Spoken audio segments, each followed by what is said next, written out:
I am a teacher of law, so I'll go back to theory.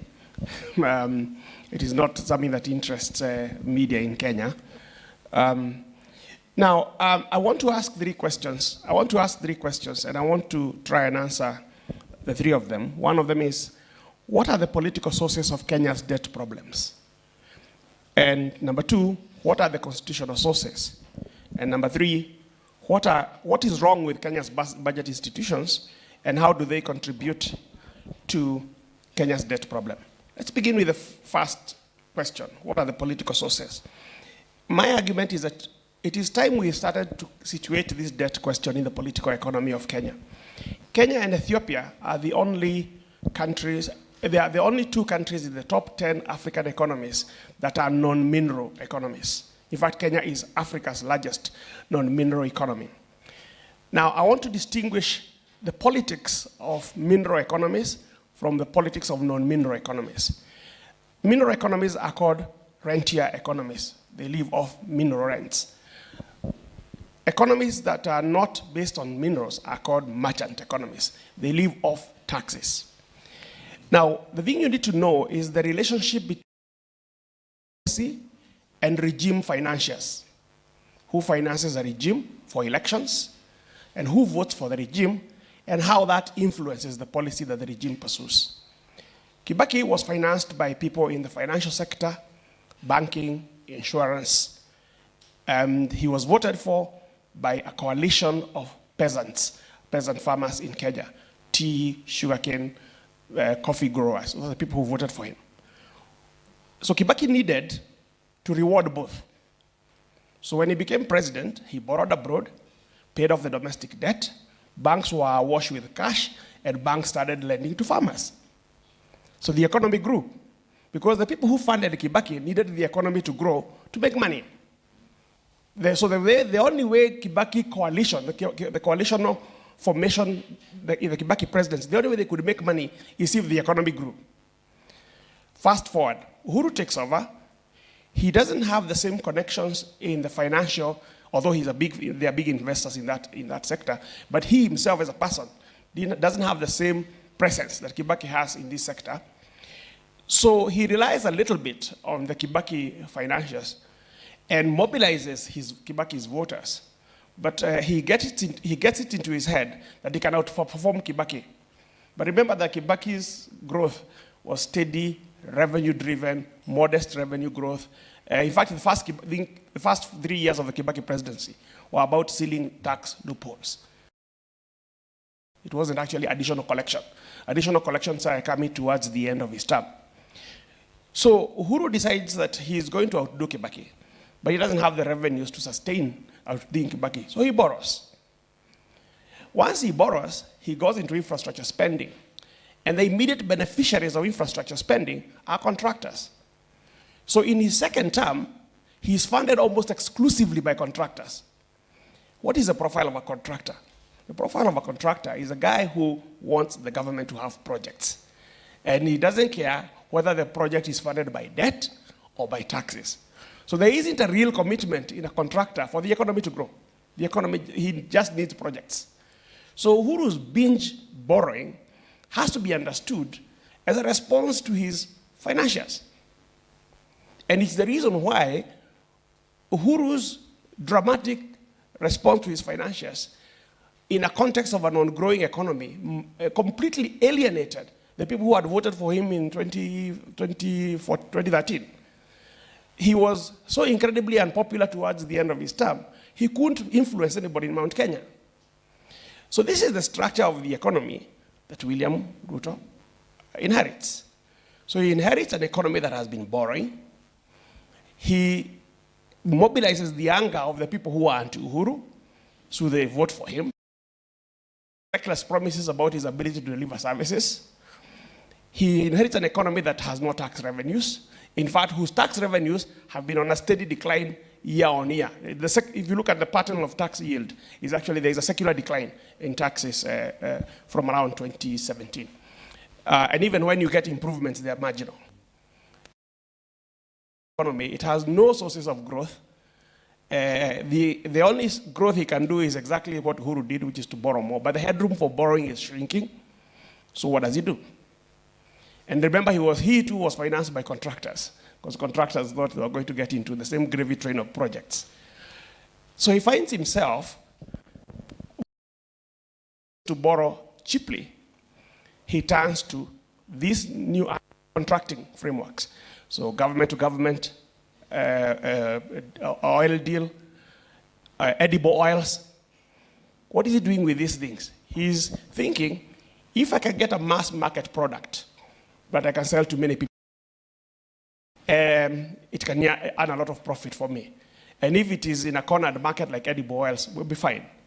So the regime looks for those sort of things, edible oils, government to government, Adani. And in fact, my prediction is, over the coming few years, a lot of public assets are going to be sold off through PPP. Provide the following advantage. The project is going to be implemented by a private sector actor, and the government contribution might very well be giving sovereign guarantees for the loans to be borrowed by those private companies. Yeah, so I think that's how the 2027 election is going to be financed. Why is it important to understand this political economy? Because as Mwalimu did, say that we are on a debt treadmill. We are on a debt treadmill without political space for maneuver. So that's the first problem we have. There's no political space for maneuver, because the constituency that William S. Ruto made reckless promises to him, they're very angry. The voters who voted for him. So now it's become a regime exclusively responsive to potential financiers, not to voters. So the sources of growth, which might come from growing the economy, is not going to happen. Those are not deal makers who are interested in growing the economy. Or rather, growing the economy is a secondary objective to their making money. Okay? So that's the first thing I would like to say about some of the political sources of Kenya's debt problem. It is important to understand them, because we can't even begin to address them and resolve the problems if we don't understand that. The second question is, what are the constitutional sources? The constitutional sources are technical, and I want you to understand this. The constitutional sources are technical. This country has not come to terms with the implications of a presidential system on the budget. Let me try and paint a picture for you. If you're in a parliamentary system, the way a parliamentary system works is that the party with the largest number of seats in parliament forms the government. So parliamentary system is a party system. Government is in parliament. Now, because it's a party system, the ruling party will lose power if it loses the confidence of parliament. Okay? Which means that the ruling party has a very great incentive to ensure that its party members stay loyal and that they vote for it all the time. So in a parliamentary system, budget decisions are actually made at the party level. They're made at the party level. So parliament comes to rubber stamp effectively. That's what the parliament does. The implication of it is that in a parliamentary system, time given to parliament for budget is very restricted. 2 weeks, 3 weeks. Okay? In a presidential system, parliament serves on a different electoral mandate from the president, because the president is directly elected and individual members of parliament are directly elected. And because the presidential system is not a party system, budget policy is negotiated on the floor of the House. Meaning that in a presidential system, the time available to discuss the budget is very long. In the US, it takes all of 6 months. Okay? So in Kenya, this is the problem. We have a budget system inherited from the parliamentary system, and we have a legislature designed to be one of the 3 organs in a presidential system. So what we have is a system that lacks all the strength of a parliamentary system, which is widespread intra-party consultations, and has all the weaknesses of a presidential system, which is executive overreach. Okay? That is the architectural problem at the heart of the budget problem in Kenya. So you've got an executive which can borrow willy-nilly because Parliament, in its consideration of the budget, comes hampered by the logic. If you look at our standing orders, when the budget policy statement is put to Parliament, Parliament has 2 weeks to discuss it. When the budget review and outlook paper is brought to Parliament, Parliament has, I think, 3 weeks to discuss it. So the key budget documents on which government policy to borrow, government policy to spend, government policy to raise taxes, those key documents, the Parliament has 2 weeks to debate, organize public participation, and approve them. 2 weeks. So the effect then has become that there really absolutely no time within which to discuss and to evaluate budget documents. So that's the second question that I'm trying to answer. The third question, what is wrong with Kenya's budget institutions? The first problem, the first thing that is wrong with Kenya's budget institution is we have a very fundamental misunderstanding of what a budget institution is. We think a budget institution is only the controller of budget, the Auditor General, and parliamentary committees. In fact, budget institutions include the Commission on Revenue Allocation, the Ethics and Anti-Corruption Commission, the Kenya National Commission on Human Rights. Those are all budget institutions. And I'll show you in a minute why I'm calling them budget institutions. Let's begin, for example, with the CRA and talk about this in a little bit of depth. The CRA is a constitutional body established with the logic of what are called fiscal commissions in Europe. But it doesn't have the mandate of a fiscal commission. It's established in the constitution as almost like a fiscal commission, but it doesn't have the mandate of a fiscal commission. Meaning, it can't do the work that a fiscal commission would do, which is to provide general budget advice across government, across the institution of the executive and parliament. Its mandate is narrowed to issues related to devolution. We have a parliamentary budget office, which has many of the functions of fiscal commissions and fiscal councils. But again, its mandate is narrowly tailored to the interest of parliament. So you've got a CRA that has the standalone status, constitutional status of a fiscal commission in Europe, but it doesn't have the mandate of one. Then you have a parliamentary budget office that has many of the functions of fiscal councils and fiscal commissions in Europe, but its mandate is narrow. Okay? So neither of them is providing the advice that is required to be an effective budget institution. Okay? Then let's look at the Ethics and Anti-Corruption Commission.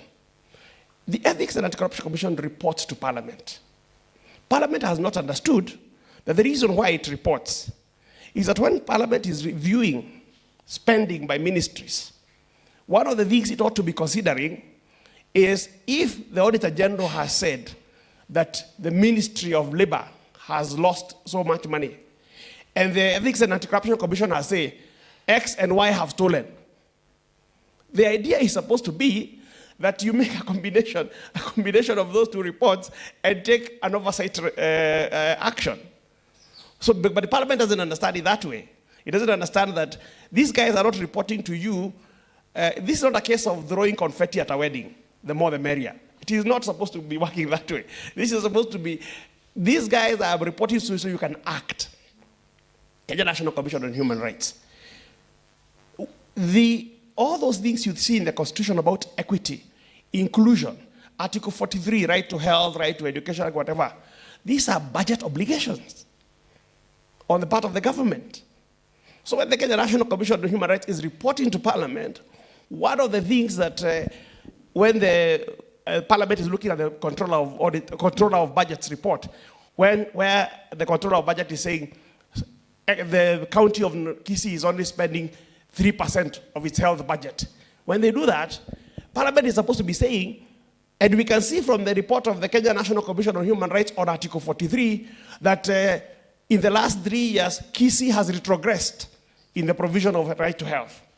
So that because of this stunted understanding of the budget institutions and how budget institutions should be functioning in this country, we then have this completely cooked budget system that is not able to deal with the actual needs of the people of Kenya. So those three things.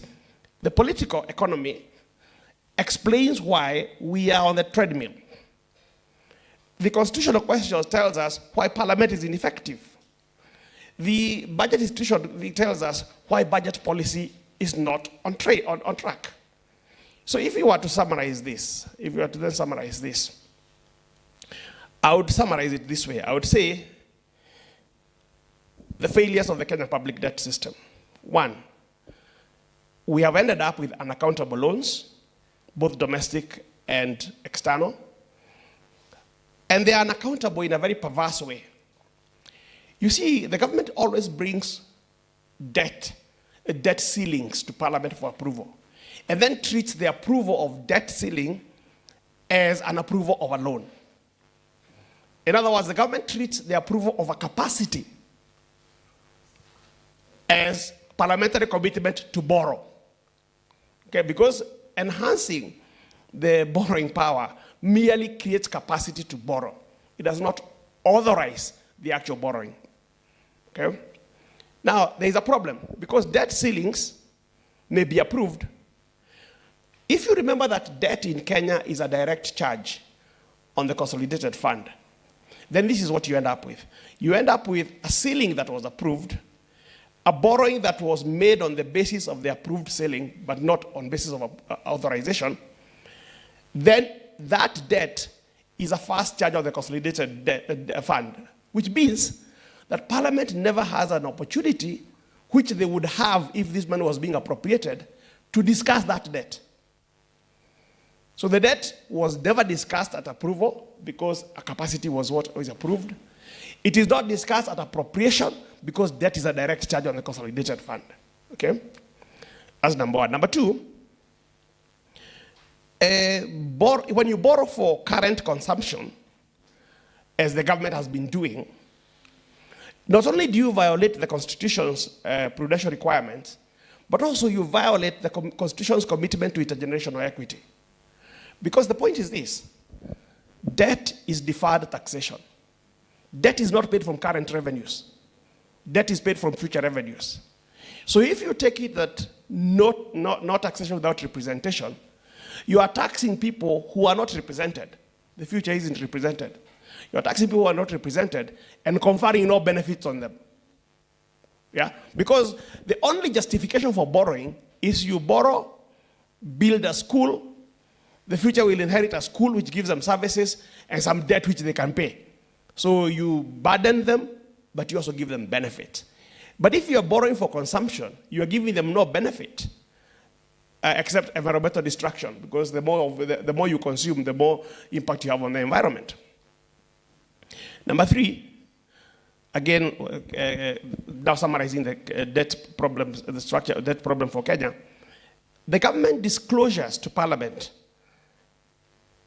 are not only weak, they have been incomplete, and very many times they've been deceptive. And I don't want to go through all the deceptions. I have unearthed some of those deceptions in some work I did earlier. Four, because the executive understands that these oversight institutions have been mentioning and calling budget institutions, because the executive understands that those institutions are very central to accountability, those institutions have been chronically not only underfunded, but defunded. Not underfunded, defunded. So if you think about the Commission on Revenue Allocation, sometimes we even defunded the judiciary. If you think about the controller of budget, you think about the Auditor General. When the Auditor General wanted to go to the US to audit the Eurobond money that got lost, not only was he insulted by the president, but in fact the following year, the budget of that office was reduced. And then there is a point that Kwame made about record keeping. And I think that I don't need to, do not need to emphasize. I think one of the issues that we have not really come to terms with is the fact that this expensive Eurobond that was issued in a panic, and then with the triumphalism at the beginning of the year, most of it was going to pay the Eurobond that was lost in 2014. So basically, we have double obligation. we've borrowed an expensive loan to pay a loan that was stolen. So in a nutshell, I would think these are the core problems of the Kenya debt problem. And what Mwalimu is saying with this China debt treadmill, and I think this is where I wanted to come and end this discussion. The pressure, for the reasons I have mentioned, constitutional, political, and institutional, the pressure is not going to lessen. It's going to increase. And being so dependent, first of all, China debt is new, and it's very big. So the vulnerability of Kenya to fiscal pressure from China is going to be very huge. I don't quite agree with my friend Kwame that China doesn't have a grand debt strategy. It does. Because, and then this is the last point I want to make. You need to understand where China is coming from on this question. China, geopolitically speaking, China's greatest weakness and vulnerability is its security weakness vis-a-vis American naval power. Obama's idea of pivoting to the South China Sea was basically to barricade China, strategically speaking. And it was the immediate trigger for China's Belt and Road Initiative. Because the Belt and Road Initiative is China's strategy for nullifying American naval power. China has built railway lines across the Eurasian continent. It can get goods to Germany by train in 21 days. It takes a ship 28 days. Because if you think about the sea route from China to Europe, you get to Indonesia, the Straits of Malacca, very narrow. If America positions itself there militarily, problems for China. Oil from the Gulf, Straits of Hormuz, very narrow. Entry to the Red Sea, Bab el-Mandeb at Djibouti, very narrow. Suez Canal, very narrow. Straits of Gibraltar, very narrow. The sea routes to Europe, China's largest market, are so vulnerable to American naval power that China did Belt and Road basically to cohere a whole set of countries. I think they began with 65 countries. To cohere all these 65 countries to its economy. The same way America did the Marshall Plan to align Europe with American interest. So there is a grand strategy. It's just not a grand strategy about Kenya. It's a global strategy. But Kenya is part of that COG, of that Chinese strategy. And I think it's important that we appreciate that. So that now, if you are China and Kenya owes you all this money, you want to keep them on the drip as long as you can, partly to outflank America, but also partly to keep them on the straight and the narrow. Thank you.